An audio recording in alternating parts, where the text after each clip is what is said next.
David Reski, CEO of Now Speed Marketing, and welcome to this edition of In the Now, where we focus on uncovering the myths and misunderstandings of marketing and leadership with some of the world's most interesting people. And my guest today is Mike Begg. Mike is the CEO of AMZ Advisors, a marketing firm that helps companies build their e-commerce brands and channels. His firm has grown significantly under his leadership, and I'm excited to learn more about his strategies to help his clients be successful. Mike, welcome to the show. David, thank you for having me here today. I'm excited to be talking with you.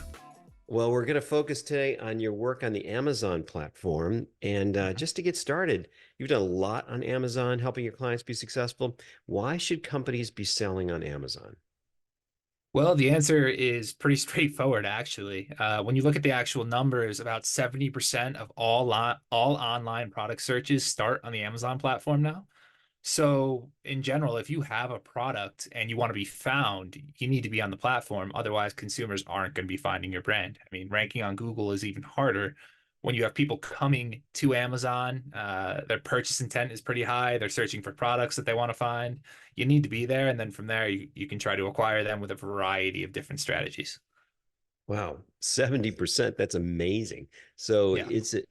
do you find it is as important to be there from a brand and just awareness standpoint, or is it really about driving that right to a purchase? Or is there really a difference? I would say, so it's interesting that you actually bring it up that way. I kind of position this conversation in two different ways. One is that, we're all familiar with what a sales funnel or what a marketing funnel looks like. I mean, we have top of funnel, middle, and bottom. Uh, when we look at how the Amazon channel fits within your broader marketing funnel or within your broader e-commerce ecosystem, Amazon is kind of like that top of the funnel when it comes to e-commerce platforms because your ability to have new consumers find your brand is extremely high. There's already a high number of consumers going there, and then you just need to get the product in front of them at the right time. And then hopefully after they purchase, you can find ways to get them to either become repeat customers, potentially push them to other channels where you might have more control over the customer experience. So that's kind of the way that we position it. It's like, how do we help you obviously convert people on the Amazon platform, but how do we help more people discover your brand so that your other sales channels start performing as well? Cool. So what types of products really work best on Amazon? I mean, I love Amazon personally. I make it, I'm probably the prototype. I buy everything I possibly can on Amazon, small or large. Yeah. Only if I can't find it on Amazon, do I really go somewhere else. So, in your experience working with clients, what types of products sell best there? Is it all products, all price points? What do you think? In general, so I think those are two different questions and two very good questions. In general, when it comes to a price point perspective, cheaper products tend to sell better, and that's just the way that the Amazon platform is structured. Uh, the way that products rank organically on the Amazon platform is essentially the Amazon search algorithm. And there's a few different factors that go into that. So it's mainly based on conversion rate and sales velocity, the number of units you're selling per day, and the number of units you've been selling over an extended period of time. Products that are cheaper tend to convert higher. And because of that, they tend to show up higher on the platform. Now, that being said, pretty much any category can be a good opportunity for sellers, and price point and customers will be price point agnostic, I would say. If you have really good social proof, if you have really good reviews on your listing in that way, that's one way to stand out from a price point perspective.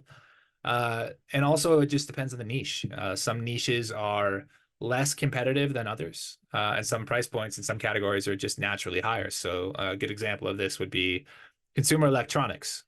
Mainly, consumer electronics come from China, and the price points can be extremely low, and Chinese manufacturers will put a lot of let's say American consumer electronic brands pretty much out of business, or make them uncompetitive on the marketplace. Other categories like cosmetics, like supplements, potentially even apparel, they tend to have higher price points based on the brand, based on the consumer awareness of the product already, and that's where you can really differentiate yourself. So bringing it back, there's really two things to consider. One is that categories that are dominated by foreign manufacturers generally China, or like electronics. That's really difficult to compete in categories that are pretty much a race to the bottom and price point are also very difficult to compete in. Interesting. So, um, in terms of niche categories that you've worked with, with your firm, with the scale that you've got, you probably work with clients across a wide variety of Yeah. categories. Are there categories, just as an example, that when you meet a new client, you're like, oh yeah, we can really win there.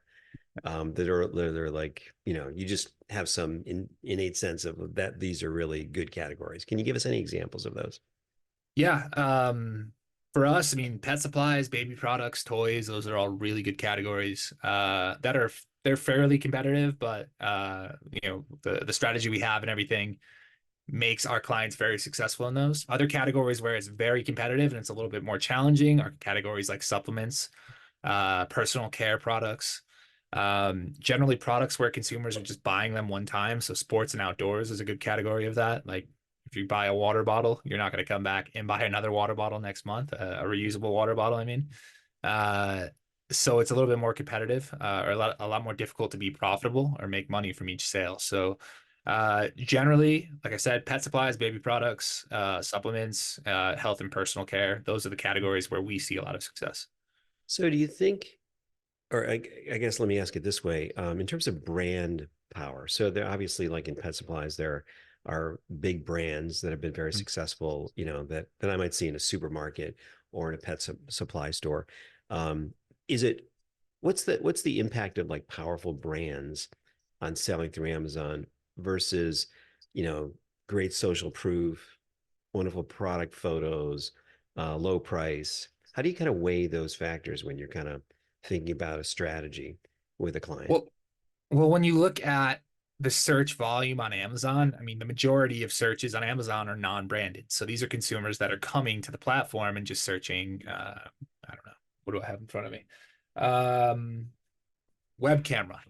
Uh, they're coming to the platform, they're searching web camera. They're not searching Logitech web camera. They're not searching whatever other brand it is. If they're just searching for a web camera, the one that comes up in the top of search results and has the best reviews is probably going to be the one they go with, regardless of brand. Now, if you have the brand awareness and people are already going to the platform and searching for a brand, or your competitor has the brand awareness, it's going to be very difficult to compete on that type of keyword. So you need to focus on more of the non-generic stuff, or sorry, on the generic stuff and the non-branded stuff.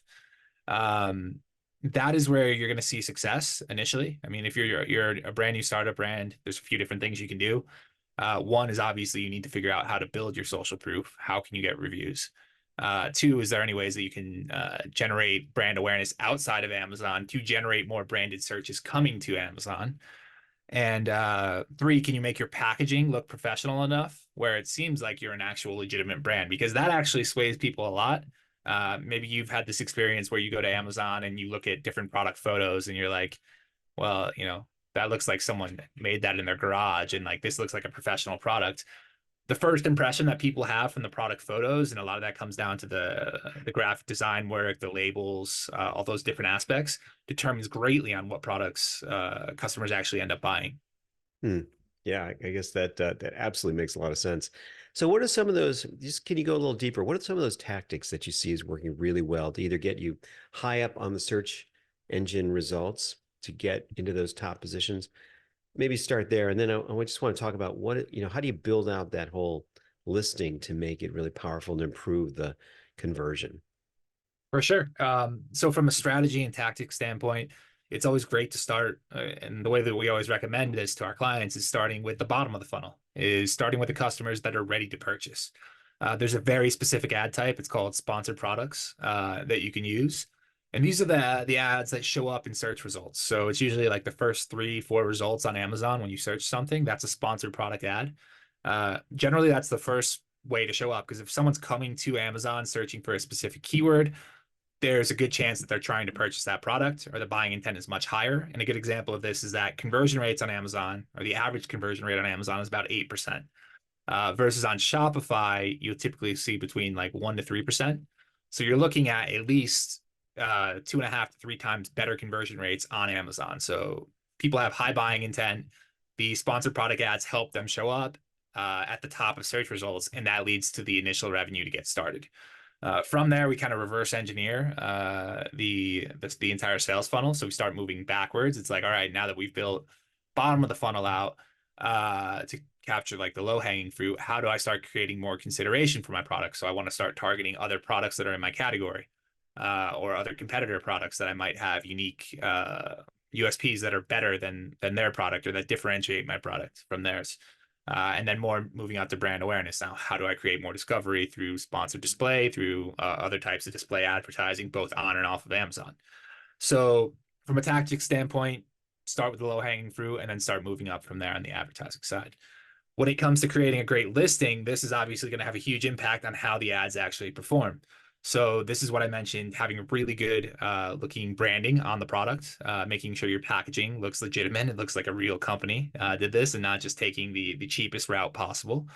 And then from there, you need to focus on two different aspects. One is the graphic design. Uh, Images are what most consumers check when they go to Amazon. So if you're on the mobile app, actually, images is the first section that shows up below the title. So you want to be able to highlight all your product benefits and features to the consumer within those photos to make them really engage and really understand how this product differentiates itself from other products in the market. The other thing you need to consider is the actual SEO copy on your listing. So your product titles, your bullet points, your product description, all of that is indexed within by the Amazon search algorithm. So I spoke briefly to this about a little bit earlier, but when we're talking about identifying how you are relevant within the Amazon search algorithm, it comes down to the keywords. So if I am searching for a web camera, and consumers are searching for web camera and coming to my listing and buying it, that's a signal to Amazon that my product is relevant for that keyword. So the idea being that the more conversions I can make on these keywords, the more relevant Amazon's going to think I am, the higher I'm going to stand out on search results on the product page.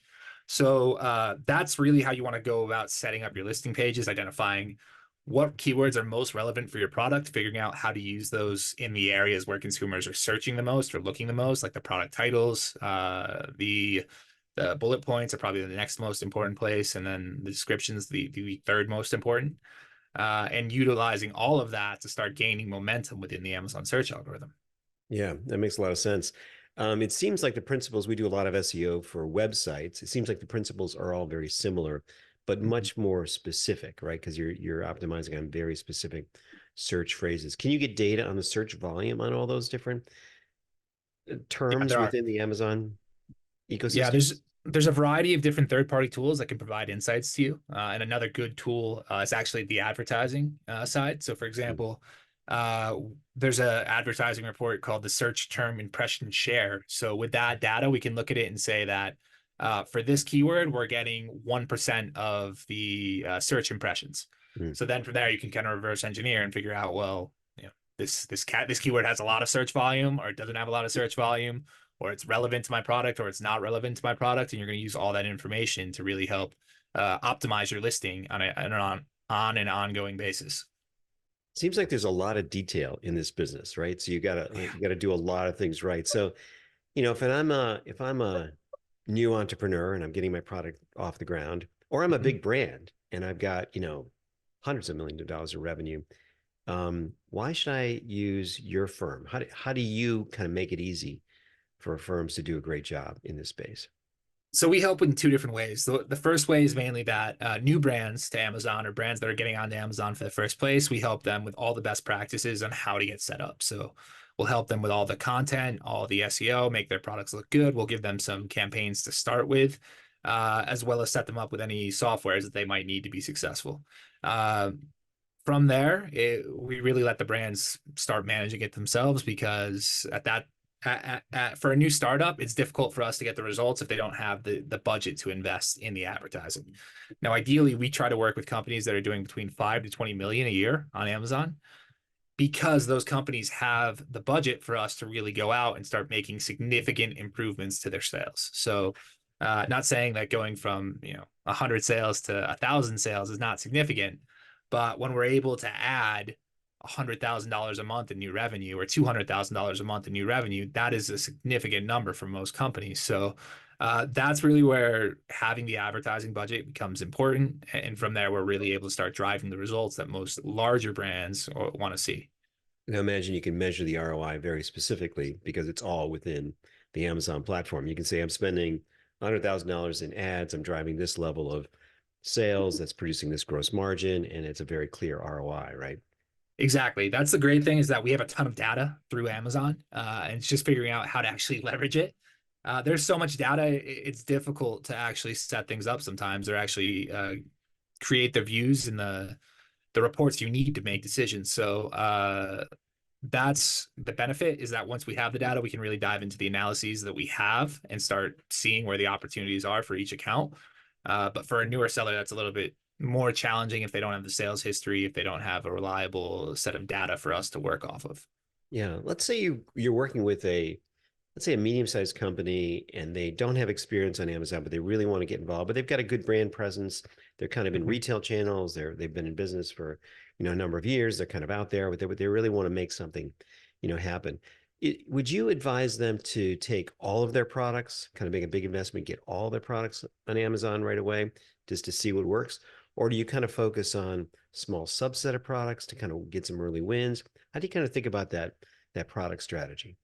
Well, in general, we believe that if you have the brand awareness, it doesn't hurt to have all your products up there. A lot of this is just discovery. It's figuring out what works and what doesn't work. Some categories, or sorry, some subcategories within categories may be less competitive than others. So if you are in the pet supply category and you have 15 different subcategories of products, let's put them all up there and see what starts performing and what doesn't.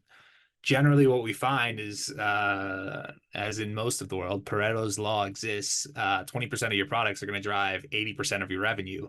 So once we start seeing the data on what categories are working, we can start focusing on pushing those products more and really start generating more significant sales. So yeah, we recommend getting all your products up and just seeing how the sales data starts, starting with some basic advertising to measure performance. And then from there, you'll be able to identify the opportunities of where you should really dive in and start pushing products harder. It seems like it's a lot of work to build out every product page. Is that a big part of the initial investment? Kind of like, I mean, like on the website, when we're building websites, it's a lot of labor to kind of build out Yeah. every, write the copy, get the images, build out the websites. Is it the same on building these Amazon pages? It's a little labor intensive. You get the videos, you get the photos, you get the descriptions. It's work to build that out. Is that It similar? is. It is a little labor intensive, mainly from the design aspects. So I mean, we're not doing any. Luckily, it's Amazon. It's already built. We're not doing any, web development or anything when it comes to it. That's the nice thing. But yeah, we have a ton of content we need to produce. So I mean, we have the SEO content, the copy from there. We have all the product images we need to create. We have the storefront we need to create. We have A+ detail pages we need to create. Video, as you said. So yeah, there's a variety of different content types that need to be created when you're launching. And there is a big investment that goes into that. Now, you don't need to do it all at once. We do recommend at least starting with the SEO and the product images because those are the two things that are going to move the needle the most. Everything else from there is going to be probably incremental improvements on conversion rates and a variety of click-through rates, a variety of other metrics that we're going to be tracking. Yeah. So let's talk about the metrics a little bit. You get a new client or maybe an existing client, running, you've got things you running well. What are the core KPIs that you're really going to counsel them to focus on? Because I imagine you could look at a lot of data Yeah. and, in my experience with, in web analytics or in SEO, it's easy to get confused by a lot of different metrics. But do you counsel your clients to kind of focus on a few different core KPIs and how do you think about those? Yeah, so that's a very good question. We do focus on probably 4 to 5 different KPIs. Conversion rates being one of the most important. If we're converting well, our products are going to start generating more sales, more revenue. That's incredibly important to our clients. Click-through rates are also incredibly important because if we're getting low click-through rates, we know that there's something wrong with our product titles or our images or something needs to be changed to try to boost those. Another one we look at, it's called subscribe and save or new to brand and subscribe to save. So you may have seen this on Amazon where with products that you're purchasing on a recurring basis, you have the option to have it delivered weekly or bi-weekly or monthly or whatever you want, and you save a discount. That's for products that are consumables, that's incredibly valuable. So we want to see how we're first attracting new customers to the brand, and then how well those new customers are signing up for subscribe and save and becoming repeat customers. So obviously increasing the customer lifetime value there.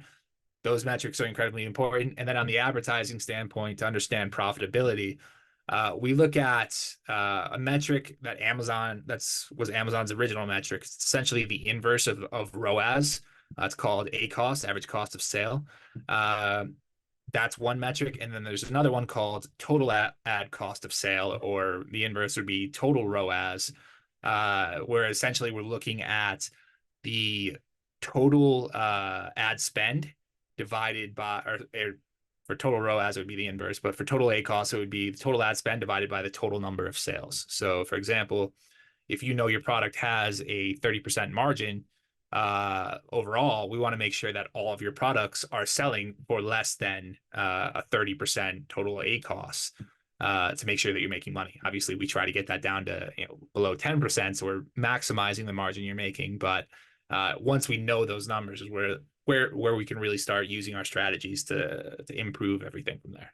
Yeah, your firm is clearly expert at understanding all the details of the process and what's really important here. But in every marketing campaign or in every agency, there are some firms that are very successful and some firms where it doesn't work quite as well as the client expects. In your experience, what's usually the issue when it doesn't work as well as the client expects? Is it the product, the brand? You've done everything to set up the environment perfectly. It's got the best selling copy. It's got great images. You put the right keywords in. In theory, everybody's making millions of dollars. Sometimes I imagine it doesn't work. What do you think it is when it doesn't work? How do you counsel your clients? That's a very tough conversation to have, but it usually comes down to one of two, well, I'll say 1 to 3 different factors. One being that the product quality is too low. And we'll see that when we start getting product reviews from consumers. If they're constantly complaining about things breaking or things not working the way they should, it's a very good indication that the product quality is low and it's not going to help us be successful. I would say the second one is the availability of advertising budget.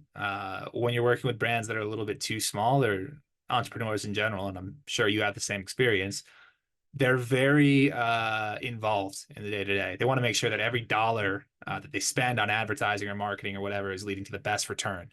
And when you have someone that's micromanaging like that, it does make it more difficult for us to really test at a fast pace and find out what works and what doesn't work. So it actually slows us down from achieving more growth in the long term.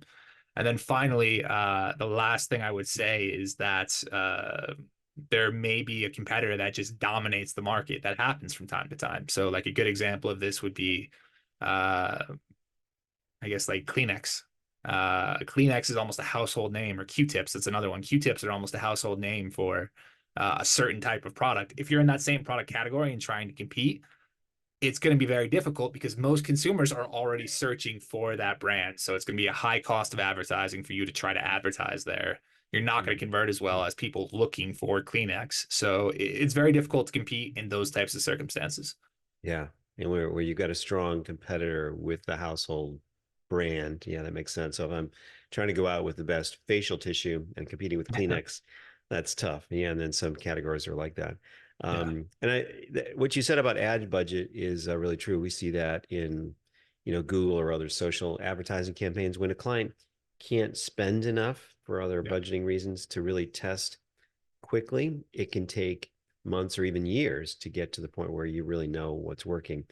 And that's hard. If clients had unlimited budgets, we'd get to those answers faster, I imagine, right? Because especially in your environment where you're maybe advertising on hundreds or thousands of products, you don't have necessarily ad budget to advertise on all of them equally at the same time, right? So you're gonna make choices. Yeah.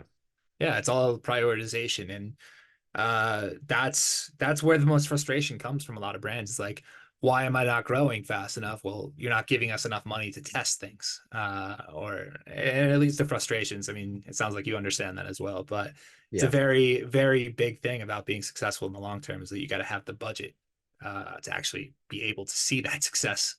Yeah, and the product's got to be there. I think I appreciate what you said about product quality, and you see that very directly in reviews and feedback, right? So if Yeah, either the product quality or something else about the product has to be there, right, in order for 100%. it to sell well. Um, yeah, I know we just have a few minutes. I know, and I just wanted to explore with you what kind of changes you've seen in the platform over the last 7 years. You've seen a lot of changes. Do you see Amazon continuing to roll out a lot of new capabilities? Do you feel like the rate of change is slowing? Do you feel how do you kind of see that the technology and the evolution of Amazon going on? So there's a few different things I would say. I mean, one of them is that Amazon has become more and more of a pay-to-play platform over time. The importance of advertising has just increased because the ad supply on the platform has increased, or the places where Amazon is trying to capture consumer attention has increased, and your product needs to be there. And to be there, you need to spend money. So it's very much pay-to-play.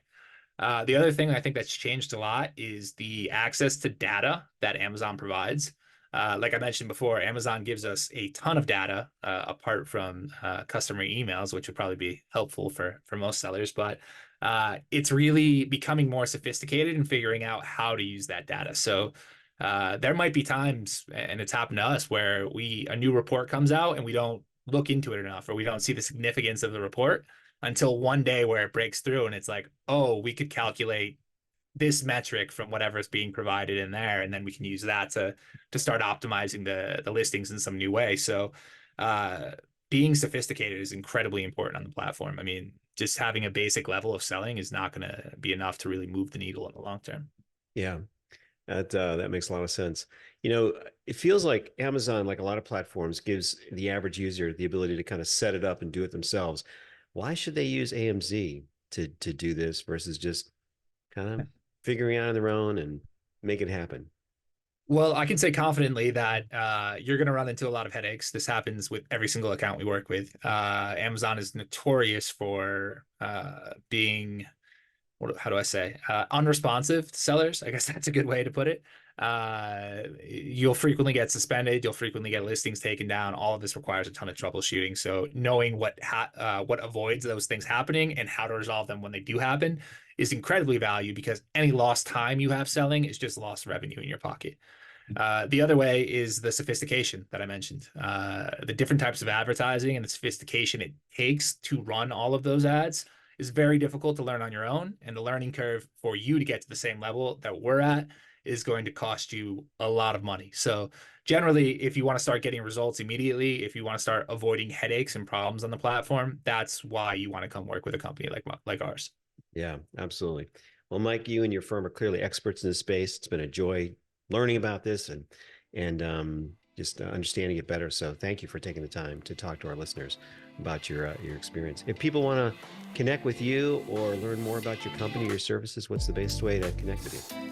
Yeah, and thank you, David. I hope I provided a lot of value here. The best way to get in touch with me is either directly at my email, mike@amzadvisors.com, or you can reach us through our website, amzadvisors.com, schedule a call there, and from there we can see whether it's a good opportunity to work together. Great. Mike, thanks again for taking the time. Thank you very much, David.